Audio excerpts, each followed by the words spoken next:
Team Fortress 2's first trailer came out before TF2 even looked like TF2. Back then, the classes looked different, the weapons sounded different, entire mechanics existed that were later removed, and some of the designs were still hanging onto ideas from Team Fortress Classic. Hidden inside this one trailer are early weapons, unused animations, abandoned logos, prototype cosmetics, beta map changes, and dozens of tiny details Valve quietly changed before release.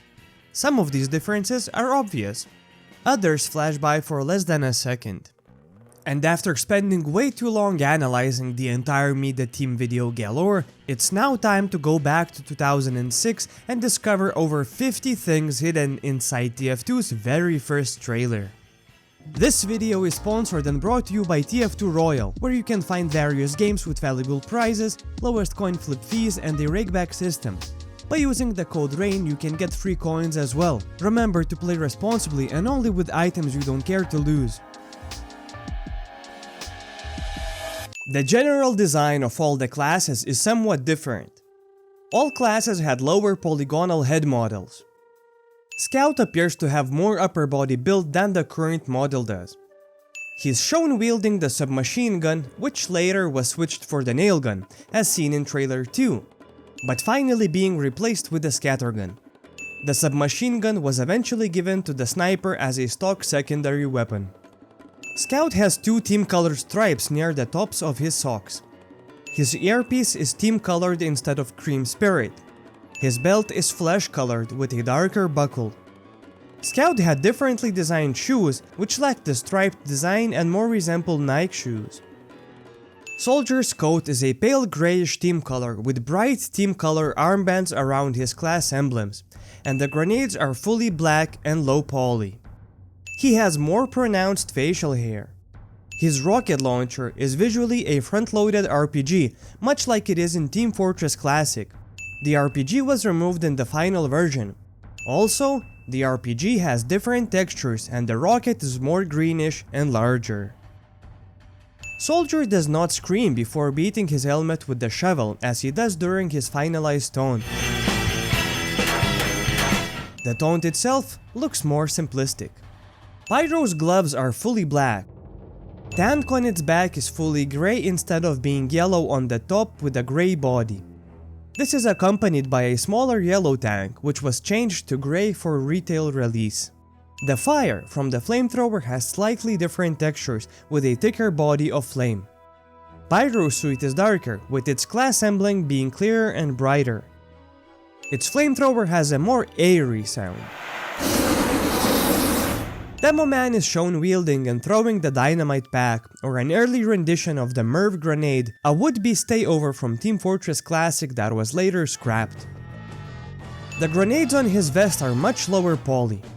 His class emblem is yellow and has a circular outline on it. It is also larger. And lastly, his uniform is more orange and more saturated. Heavy has no gloves nor class emblems. His ammo belt is much more detailed, sporting brass bullets. His vest is light brown instead of deep grey and has more detail. The minigun has a sharper, more cartoony muzzle flash when being fired. To cover things you might have missed about Engineer, let me introduce a good friend of mine, Slippin. He does Deadlock and TF2 videos as well as fantastic documentaries from his past channel. Please check them out. And thanks for helping me out, Slippin. Engineer's shirt, much like Soldier's coat, is a pale greyish team colour. His class emblems, on the other hand, are just a blank yellow. Dell's glove and knee pads are team coloured. The stripes on his glove are different. His thumb is blank with stripes around the knuckles instead of the coloured fingertips like we see with the retail Engineer. His pistol pack is a dark grey instead of a light brown. And interestingly, his neck has ambient occlusion. His gloves have stripes on the knuckles of his fingers and no stripes on his thumb. Engie's overalls, goggles, and belt buckle all look slightly different. And his electric cords are team coloured. Medic is shown wielding a giant syringe which was later replaced by the bone saw. His glasses are slightly larger and thicker. He is shown wearing a stethoscope which was later removed, although it can be seen in his cubby in the spawn room lockers, and a similar community-made stethoscope surgeon's stethoscope was later added to the game as a cosmetic item.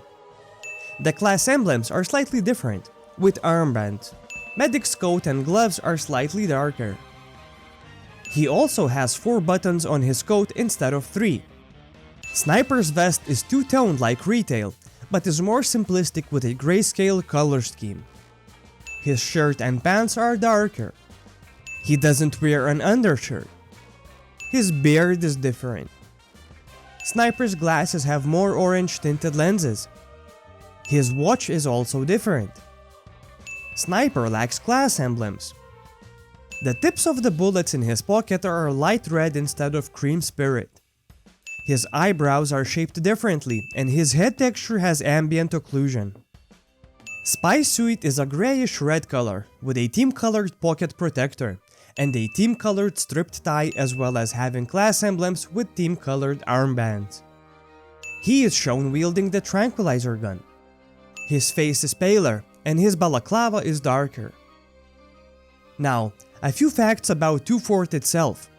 The terrain outside of Blue's base uses a different model and is not boarded up. There are a few props missing outside of Red's base. The bridge between the Red and Blue bases has no roof, just like in the original Quake mod. At O29, there is a pickup truck, like the one seen in game now, but with a red roof. The 2 entrances to the Red base have stairs instead of ramps. There is a skull insignia behind the Pyro that has not reappeared anywhere in the final game. This was the red logo in Team Fortress Classic. Be honest, how many of these did you know before you watched the video?